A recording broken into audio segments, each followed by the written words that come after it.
Cậu ấy lướt điện thoại. Không phải vì bạn bè nhắn tin, không phải vì có việc gấp, chỉ vì đó là thứ tay mình làm mỗi khi không biết làm gì khác. Rồi cậu ngước lên, và trên con đường trước mặt có một người đang đi.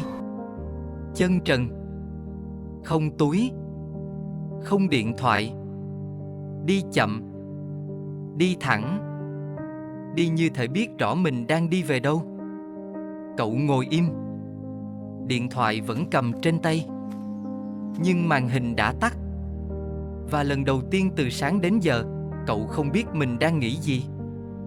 Sau này cậu kể lại, không phải hình ảnh đó khiến mình xúc động, mà là cái cảm giác nhận ra rằng mình đã cầm chiếc điện thoại này suốt 7 tiếng đồng hồ, và không một lần nào là mình thật sự chọn cầm nó.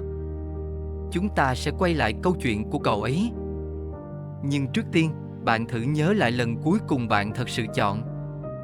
Không phải chọn vì ai đó kỳ vọng, không phải chọn vì sợ, không phải chọn vì đó là thứ mọi người xung quanh đang làm, mà chọn vì đó là điều bạn, ở bên trong sâu nhất, muốn làm. Bạn nhớ ra được lần nào không? Ngài thực hành theo pháp đầu đà của Phật giáo Nguyên Thủy. Sư Minh Tuệ, tên khai sinh là Lê Anh Tú, đã từng sống trong cùng một vòng điều kiện mà tất cả chúng ta đang sống. Đi học, đi làm, sống theo những khuôn mẫu mà xã hội đã vẽ sẵn.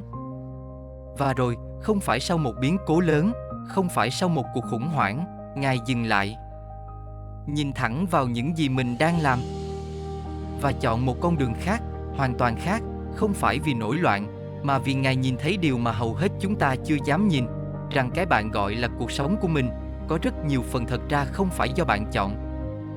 Ăn một bữa trước ngọ, không có mái che cố định, không nhận tiền, không phải để khổ hạnh, mà để nhìn thấy mình đang còn lại điều gì khi không có những lớp đó. Và chúng ta đang mặc bao nhiêu lớp? Đây là chỗ câu chuyện trở nên khác biệt. Không phải Ngài tự do vì Ngài không có gì. Rất nhiều người không có gì nhưng vẫn bị điều khiển bởi nỗi sợ thiếu thốn, bởi ước muốn được công nhận, bởi sự tức giận với số phận. Đi chân trần. Điều khiến Ngài khác không phải là những thứ Ngài không có, mà là cách Ngài nhìn thấy từng ràng buộc trước khi buông nó. Bạn có để ý không, chúng ta thường nhầm lẫn giữa hai thứ, chọn và phản xạ. Và không ai nói cho bạn biết điều đó, vì cả hệ thống đang vận hành trơn tru hơn khi bạn tiếp tục gọi phản xạ đó là tự do. Bạn không cần biết chi tiết từng hạnh tu để hiểu điều cốt lõi. Mỗi thứ Ngài từ bỏ là một lớp điều kiện Ngài tháo ra. Ngài đi, bạn lướt điện thoại. Ngài buông, bạn giữ. Ngài nhìn thấy vòng điều kiện, bạn gọi vòng điều kiện là cuộc đời. Hầu hết những gì chúng ta gọi là lựa chọn đều là phản xạ. Khi bạn mở điện thoại lúc vừa thức dậy, bạn có thật sự chọn không? Khi bạn gật đầu trước một yêu cầu mà bạn không muốn nhận, bạn có thật sự chọn không? Khi bạn mua thứ gì đó không cần thiết vì nó đang giảm giá, vì bạn bè đang mua, vì nếu không mua thì cảm thấy như đang bỏ lỡ điều gì đó, bạn có thật sự chọn không? Nếu những gì kênh Bước Chân Vô Ngã đang chia sẻ đang chạm đến điều bạn chưa dám nói thành lời, hãy đăng ký, mình chia sẻ mỗi tuần. Và để lại bình luận ngay bây giờ, trong một tuần vừa rồi, bạn có quyết định nào bạn thật sự tự hào vì biết mình đã chọn nó, không phải vì ai đó hay vì thói quen? Được lập trình từ từ, từng ngày, bởi thói quen, bởi kỳ vọng, bởi nỗi sợ, bởi những thuật toán hiểu bạn còn hơn bạn hiểu chính mình. Tháng 6 năm 2024, Ngài dừng hành trình. Không phải vì Ngài muốn dừng. Có yêu cầu từ cơ quan chức năng về vấn đề an ninh trật tự dọc quốc lộ, về sự tụ tập đông người. Và Ngài, người đã đi hàng vạn bước không dừng, đã nói, con là công dân. Con sẽ tuân theo pháp luật của đất nước, chỉ vậy thôi. Không có tuyên bố dài, không có kháng cự, không có giải thích về quyền tự do tín ngưỡng, không có lời kêu gọi ai ở lại hay ra đi. Ngài buông. Đây là chỗ câu chuyện trở nên khác biệt lần thứ hai. Khi Ngài dừng lại, có những người đang đi theo Ngài cũng dừng. Và trong khoảng dừng đó, điều gì đó xảy ra với một số người trong số họ. Không phải vì họ bị mất đi hành trình của Ngài, mà vì lần đầu tiên, họ phải đứng một mình với câu hỏi: tôi đang theo Ngài vì tôi chọn, hay vì tôi không biết chọn thứ gì khác? Có một người trẻ, sau khi gặp Ngài trên đường năm đó, đã quay về thành phố và làm điều mà cậu chưa làm trong 3 năm đi làm. Cậu ngồi xuống và tự hỏi, không phải công việc này có tốt không, mà là tôi có muốn điều này không? Không phải bố mẹ muốn, không phải xã hội kỳ vọng, mà là tôi, bên trong, ở chỗ sâu nhất.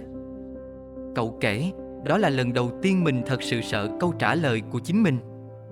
Vì câu trả lời thật rất khác với câu trả lời mình đã sống suốt 3 năm qua. Bạn có để ý không, đó là điều Ngài làm mà không cần nói một chữ nào về tự do. Ngài chỉ sống thật, và sự thật đó trở thành một tấm gương. Bạn đứng trước tấm gương đó và bạn thấy mình, không phải phiên bản mình muốn người khác thấy, mà phiên bản mình đang thật sự là. Và không phải ai cũng thích điều họ thấy. Và đây là điều bạn cần ngồi với một lúc. Người tự do thật sự không phải người không bao giờ bị giới hạn. Người tự do thật sự là người có thể chấp nhận giới hạn bên ngoài mà không bị giới hạn đó xâm chiếm bên trong. Ngài dừng đi, nhưng Ngài không dừng là Ngài. Và câu hỏi đó, bạn không cần đi bộ xuyên Việt để hỏi. Bạn có thể hỏi nó ngay hôm nay, ngay bây giờ. Khi tay bạn chuẩn bị mở điện thoại, khi miệng bạn chuẩn bị nói có với điều bạn muốn nói không, khi chân bạn chuẩn bị đi tiếp theo hướng đã quen vì không biết hướng nào khác. Hỏi, đây là tôi đang chọn hay đây là tôi đang phản xạ? Không cần câu trả lời hoàn hảo, chỉ cần hỏi thật. Ngài không kêu gọi ai từ bỏ cuộc sống mình đang có. Ngài không nói điều bạn đang làm là sai. Ngài chỉ đang sống một câu hỏi bằng toàn bộ cơ thể. Nếu bỏ đi những thứ không phải do mình thật sự chọn, còn lại điều gì? Sự tự do thật sự không bắt đầu bằng việc phá vỡ quy tắc, không bắt đầu bằng việc từ bỏ tất cả. Nó bắt đầu bằng một khoảnh khắc nhỏ hơn rất nhiều. Bạn nhìn thấy một phản xạ của mình và gọi nó là phản xạ, chứ không phải lựa chọn. Không phải để phán xét, mà để thấy. Vì chỉ khi thấy, bạn mới có thể bắt đầu chọn thật. Và bước chân đầu tiên đó, không cần giày, không cần bản đồ, không cần ai đồng ý. Chỉ cần bạn. Vì Ngài không bắt đầu bằng việc biết mình muốn gì.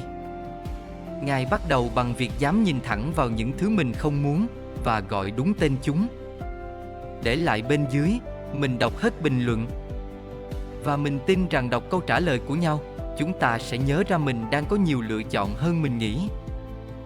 Nếu video này chạm đến điều bạn đang giả vờ không thấy, chia sẻ cho người bạn nghĩ họ cũng cần dừng lại và hỏi câu đó một lần. Đôi khi người ta không cần được thuyết phục thay đổi. Người ta chỉ cần được nhắc nhở rằng mình đang chọn. Câu hỏi mình muốn để lại cho bạn hôm nay, trong cuộc sống của bạn ngay lúc này, đâu là thứ bạn đang làm mỗi ngày nhưng chưa bao giờ thật sự chọn? Không phải chọn vì sợ, không phải chọn vì thói quen, mà chọn vì đó là điều bạn muốn. Và mỗi khoảnh khắc, bạn đều có thể chọn khác đi. Dừng lại. 1 giây.